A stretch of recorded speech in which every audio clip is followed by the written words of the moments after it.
Search हमारी चल रही है कल से, क्योंकि रात को थोड़ी देर के लिए हमें जो सर्च ऑपरेशन वो सस्पेंड करना पड़ा। मॉर्निंग से हमारी NDRF की, SDRF की, KYTs आग जो है वो लगी हुई है। हमें उम्मीद है कि जल्दी हमें जो है वो रिकवरी हो जाएगी।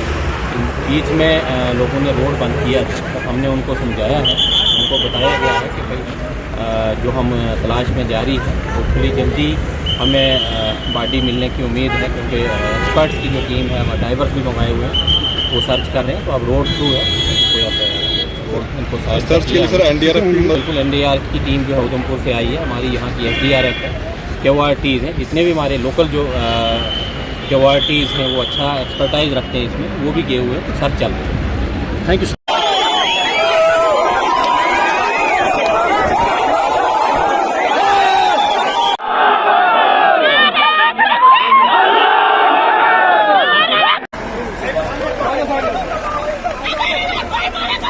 Ay,